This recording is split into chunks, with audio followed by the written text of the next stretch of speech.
Olá, dando continuidade à nossa disciplina de genética, vamos para outra videoaula, lembrando novamente que essa videoaula está sendo gravada, que todos os direitos de imagem devem ser preservados.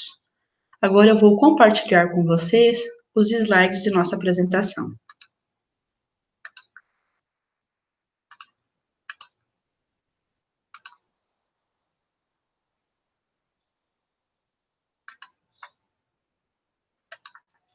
Dando continuidade à nossa aula de base genética e cromossômica da hereditariedade, nós vamos ver agora a parte 2. Recordando, então, da nossa última aula, nós paramos no item exame do cariótipo. Então, para recordar, nós vimos que o material padrão utilizado para exame do cariótipo é o sangue. Então, aqui nós temos uma representação de como é feito esse exame para a gente recordar. Então, adiciona-se a fitohemaglutinina ao meio de cultura, lembrando que a fitohemaglutinina é um agente mitogênico que promove divisão celular. Posteriormente, esse material vai ser incubado a 37 graus por cerca de 3 dias ou 72 horas. Nós vamos adicionar a colchicina, que ela para a divisão celular na fase de metáfase, que é a melhor fase para a visualização dos cromossomos. A gente adiciona posteriormente uma solução hipotônica de cloreto de potássio, para promover o entumecimento das células. Essas células são fixadas com uma solução de metanol ácido acético na proporção 3:1. Esse material vai ser espalhado numa lâmina, posteriormente digerido com tripsina e corado com guinça, porque uma das principais técnicas para a coloração dos cromossomos, a gente vai ver daqui a pouco, é a banda G ou banda GTG. Posteriormente, realiza-se a análise da metáfase. Essa a fase aqui, ela deve ser realizada por um profissional experiente na área. Esse profissional, ele vai avaliar os cromossomos desse indivíduo e determinar a constituição cromossômica desse indivíduo. Bom, mas afinal de contas, quais são as indicações clínicas para realizar o exame do cariótipo? Então, nós vimos já quais são os materiais biológicos que são utilizados e como que esse exame é realizado. E agora vamos falar sobre as indicações clínicas. O exame do cariótipo, ele deve ser realizado quando há alterações de crescimento e desenvolvimento, tá? Essas alterações incluem baixa estatura. Nós vamos observar, por exemplo, que na síndrome de Turner, a baixa estatura é um sinal clínico muito frequente. Então, nesse caso, quando a gente tem apenas baixa estatura isolada, é necessário realizar o exame do cariótipo para confirmar, principalmente em meninas, né, a gente tem síndrome de Turner em meninas, para confirmar ou excluir a hipótese diagnóstica de síndrome de Turner. Quando a presença de faces dismórficas, presença de malformações múltiplas, quando a criança apresenta um atraso do desenvolvimento neuropsicomotor, que nós temos a sigla ADNPM, quando há deficiência intelectual e quando há genitália ambígua. O que é genitália ambígua? Quando você olha para o órgão genital da criança e você não sabe se é um menino ou uma menina. Neste caso, você tem que fazer o exame do cariótipo de urgência. Tá? E como trata-se de genitália ambígua, o que nos interessa são os cromossomos sexuais.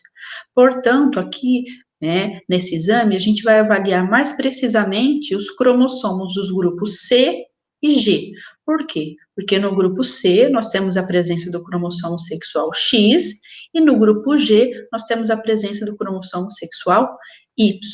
Tá? Então, esse exame do cariótipo, o resultado preliminar é liberado para que a criança seja registrada de acordo com o seu sexo cromossômico.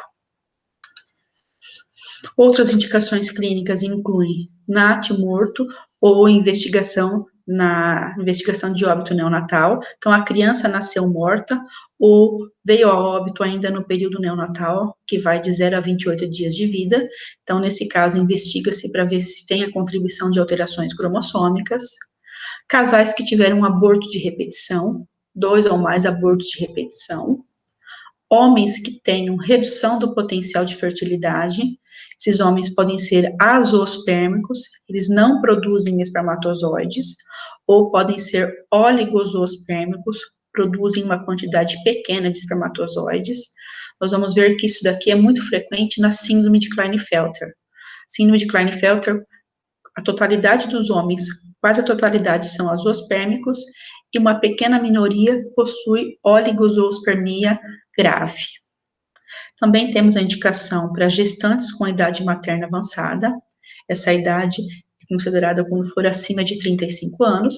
Então, nesse caso, a gente obtém uma amostra para fazer o cariótipo do bebê. Então, lembre-se, na nossa aula passada, nós vimos no diagnóstico pré-natal, a mulher gestante, ela pode obter uma amostra por amniocentese, biópsia de vírulo corial ou cordocentese. Nesse caso, vai se investigar o cariótipo do bebê. Quando há história familiar de cromossomopatias e quando há neoplasias, né? As neoplasias, que são os tipos de câncer, estão associados com alterações cromossômicas, como, por exemplo, a leucemia mieloide crônica, que envolve uma translocação cromossômica, que é uma alteração estrutural. Vocês vão ver isso nas próximas aulas. Então, os cromossomos, como nós vimos previamente, eles podem ser corados por técnicas de bandamento cromossômico. Essas técnicas de bandamento cromossômico, elas permitem que cada cromossomo seja corado em um padrão característico de bandas e ou faixas. Então, nós temos aqui 6 técnicas de bandamento ou banda cromossômica. Então, nós temos aqui o bandamento G, Q e R, o bandamento C, T e NOR. No caso essas técnicas, elas são divididas em 2 classes principais. Uma delas é caracterizada por produzir bandas ou faixas ao longo de toda a extensão do cromossomo, e inclui a banda G, Q e R, ou seja, todo o cromossomo ele vai ser corado num padrão característico de bandas, né, ao longo de toda a extensão do cromossomo. Já essa outra classe de técnicas de bandamento, elas marcam regiões específicas de alguns cromossomos ou de todos os cromossomos, e incluem o bandamento C, o bandamento T e o bandamento NOR. Eu vou mostrar para vocês algumas figuras que ilustram esses tipos de bandamento cromossômico. Antes disso, nós temos que nos lembrar que o cromossomo, ele é dividido em pequenas regiões. Então, aqui nós temos um cromossomo, mostrando aqui o centrômero. Esse cromossomo aqui está representado com uma única cromátide. Essa subdivisão do cromossomo, ela se dá a partir do centrômero para as extremidades. Então, observem que aqui nós temos, nesse caso, a gente tem aqui o cromossomo X. Acima do centrômero nós temos o braço curto e abaixo do centrômero nós temos o braço longo. Observem que ele é dividido em outras pequenas porções, como mostrado nessa figura. Então, isso fica mais fácil da gente entender aqui ao lado. Então, observem aqui o centrômero. Vamos supor que nós estamos falando dessa porção aqui, 1p22.2. O que significa isso? 1 significa cromossomo. P é o braço, né? Como que é P é o braço curto. Se fosse Q, seria o braço longo.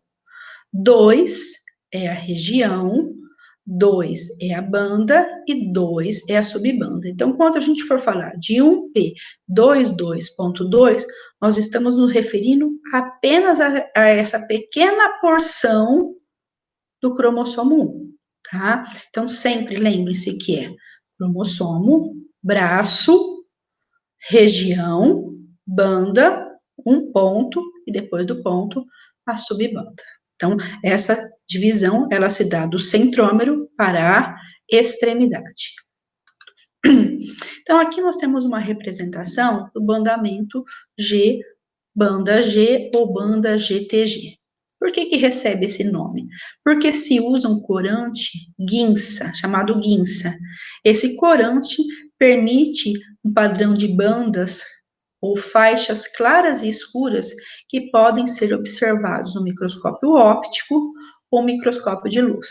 Então, observem aqui que o par de cromossomos 1, ele tem um padrão característico de bandas claras e escuras. O 2 também. Então, por esse padrão característico de bandas claras e escuras, a gente consegue encontrar o 1 com o seu homólogo, e assim por diante. Então, observem aqui que esse é um padrão de coloração banda G, que é o padronizado em citogenética, o mais utilizado em citogenética. Nós podemos ter também o bandamento R. No caso do bandamento R, nós vamos ter uma desnaturação pelo calor e o corante utilizado também é o Ginsa. Nesse caso, as bandas claras e escuras serão reversas ao bandamento G convencional. Então, o bandamento R, porque significa reverso, ele é caracterizado pelo aquecimento, tá? Pela desnaturação pelo calor.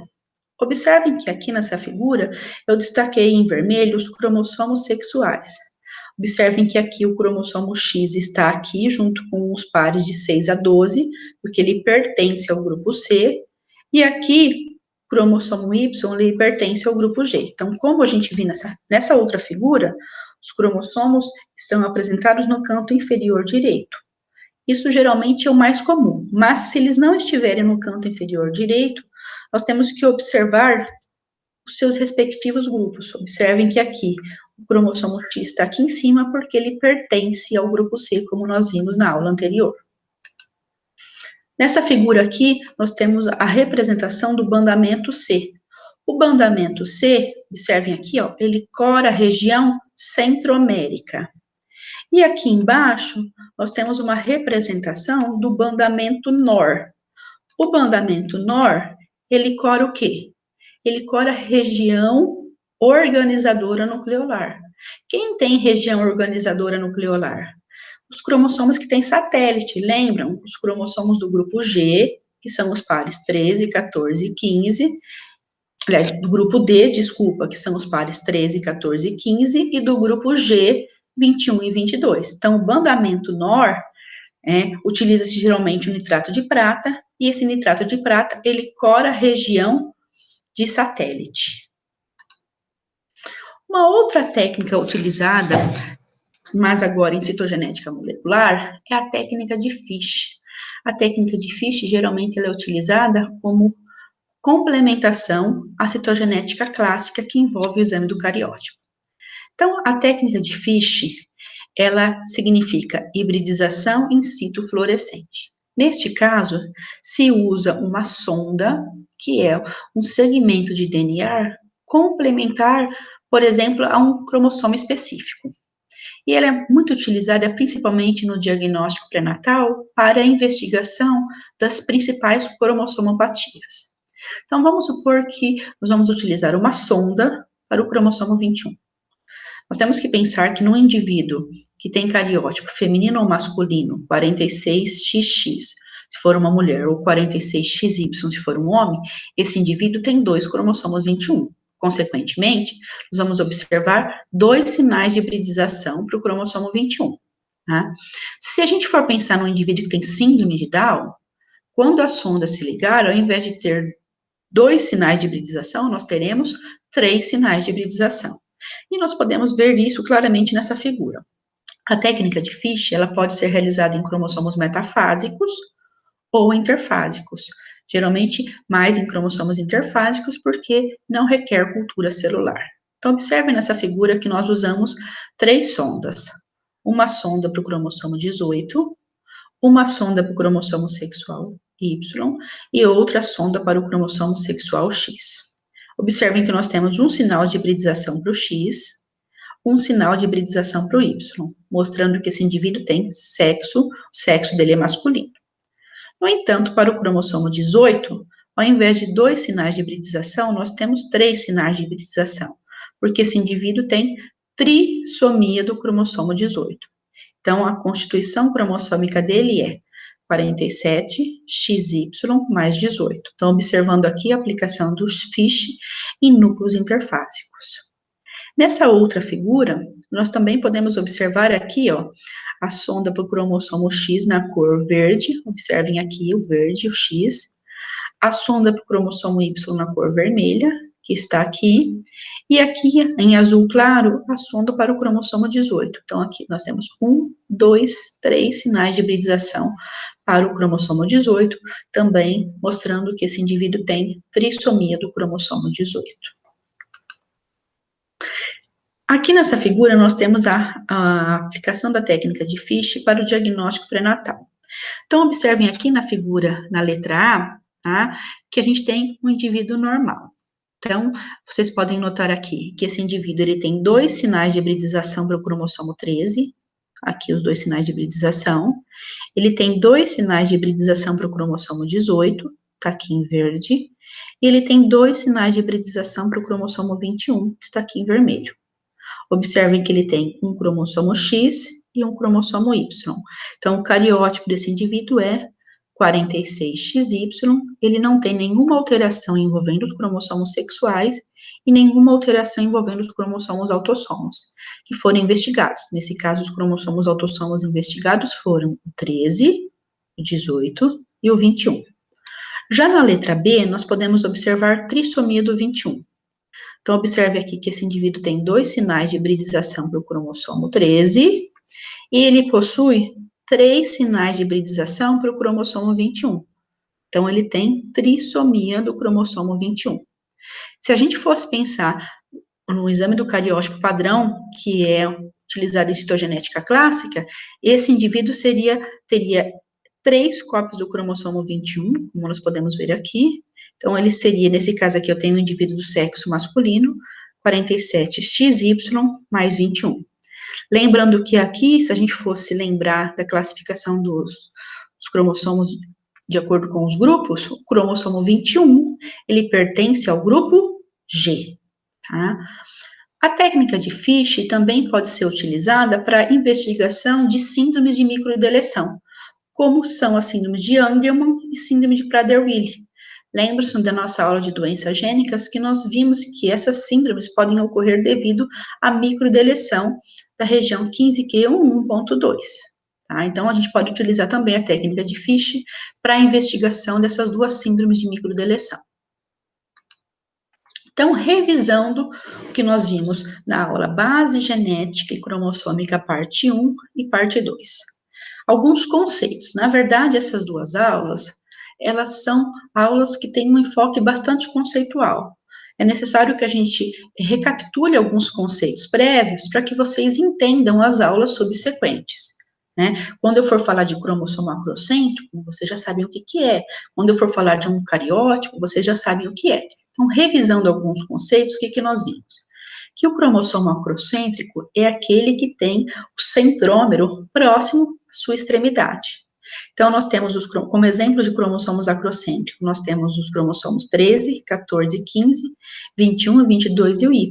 Lembrando que o 13, 14 e 15 pertence ao grupo D, eles têm satélite, o 21 e o 22 e o Y também pertencem ao grupo G, só que o cromossomo Y não tem satélite. O cromossomo autossomo é qualquer cromossomo que não seja o cromossomo sexual X nem o Y. Então, lembrando que nós temos um total de 44 cromossomos autossomos, ou seja, 22 pares. Isso é quando nós estamos falando de células somáticas. Em células germinativas, que são os gametas, nós temos que nos lembrar que tanto o óvulo quanto o espermatozoide, eles têm um total de 23 cromossomos. O espermatozoide, ele vai ter 22 autossomos e vai carregar ou o cromossomo sexual X ou o cromossomo sexual Y. Já o óvulo, ele terá 22 cromossomos autossomos e cromossomo sexual X. O bandamento GTG, ou banda G, nada mais é do que a coloração dos cromossomos em um padrão característico e reproduzível de bandas claras e escuras, visíveis ao microscópio óptico. O cariótipo é a constituição cromossômica de uma pessoa. O centrômero é a posição no cromossomo em que as cromátides irmãs são unidas. Lembre-se que esse centrômero, ele varia de posição ao longo do cromossomo. Consequentemente, nós podemos ter cromossomos metacêntricos, submetacêntricos, acrocêntrico e telocêntrico. Lembrando que o cromossomo telocêntrico não existe na espécie humana. O centrômero também é chamado de constrição primária. Cromátides irmãs. Cada cromossomo consiste de 2 cromátides irmãs idênticas, unidas pelo centrômero. Então, lembre-se que, após ter ocorrido a replicação do DNA, os cromossomos possuem cromátides irmãs, unidas ao centrômero. A cromatina é um termo geral para o complexo DNA-proteína que compõe os cromossomos. Então, lembre-se que a cromatina, ela é a associação de DNA com proteínas histônicas, né? E que essa cromatina, ela é formada por unidades repetidas chamadas nucleossomos, no qual a gente vai ter a presença das histonas nucleossômicas. Cromossomos homólogos são os 2 cromossomos do par 1, do par 2 de uma pessoa.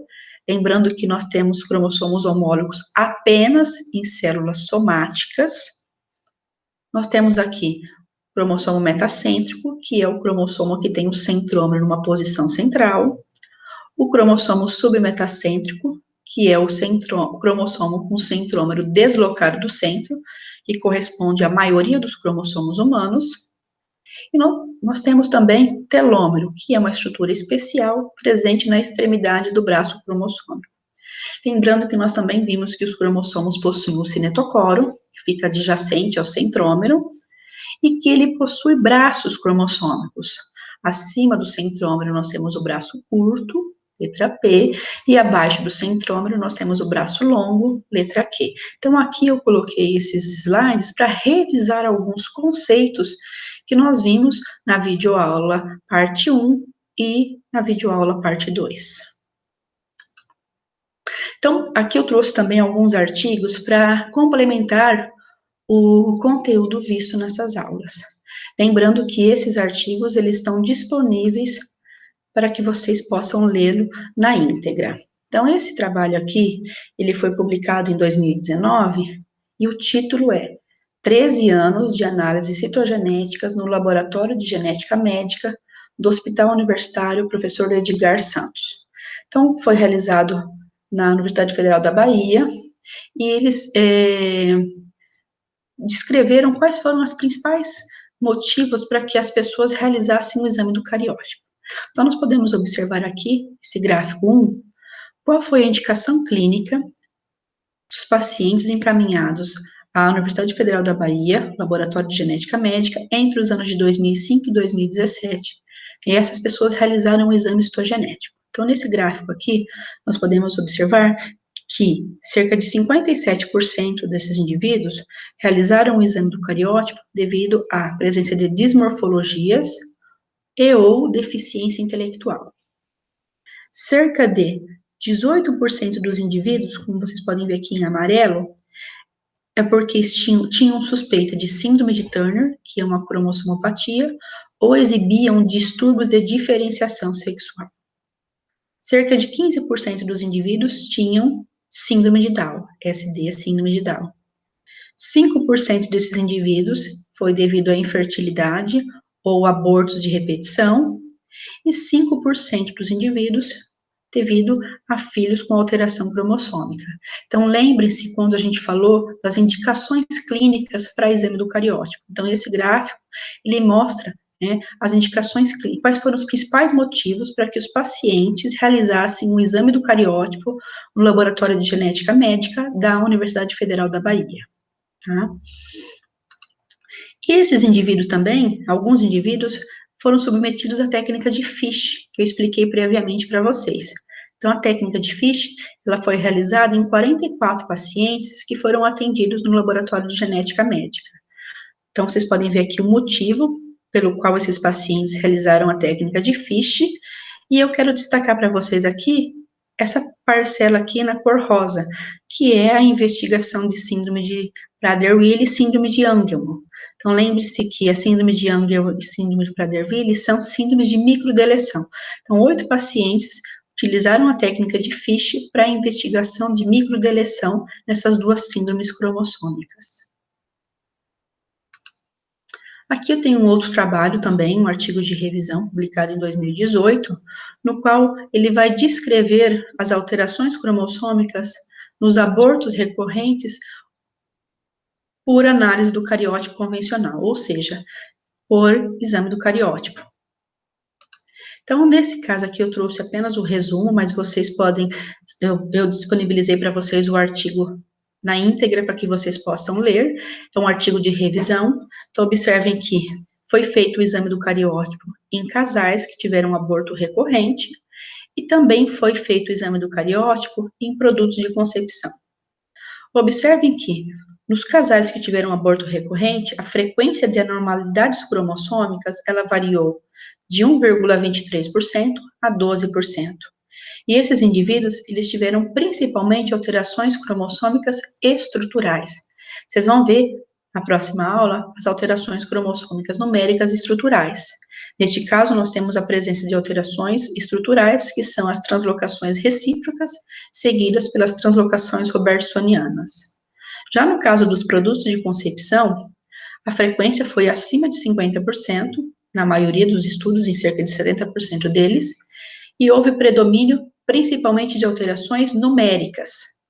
Dentre essas, as trissomias envolvendo os cromossomos 13, 18, 21 e 22, poliploidia e monossomia de X. Então, na verdade, aqui a gente tem a investigação de alterações cromossômicas em casais que sofreram aborto e também nos produtos de concepção. Tá? E isso é importante principalmente se aquele casal pretende ter mais filhos. Isso é importante, essa informação é bastante importante para o aconselhamento genético do casal. Tá? Então, vocês podem ler o artigo e lá vocês vão obter maiores informações sobre os resultados descritos nesse trabalho. Então, aqui nós temos os livros que foram utilizados na elaboração dessa videoaula. Lembrando que essa videoaula ela é composta pela parte 1 e pela parte 2, e em relação a esse assunto, nós vimos vários conceitos importantes em relação à base genética e cromossômica da hereditariedade. Só para recordar, nós falamos de o que é citogenética, nós vimos a estrutura dos cromossomos, a classificação dos cromossomos, as técnicas de bandamento cromossômico, vimos o exame do cariótipo, quais materiais biológicos são utilizados, quais são as indicações clínicas, como que ele é realizado, vimos, então, todas essas informações que nós vimos na parte 1 e na parte 2 dessas duas videoaulas, elas são importantes para que vocês entendam os assuntos subsequentes. Então, o que eu tinha que falar para vocês em relação a esses assuntos era isso, e nos vemos nas próximas videoaulas. Até breve.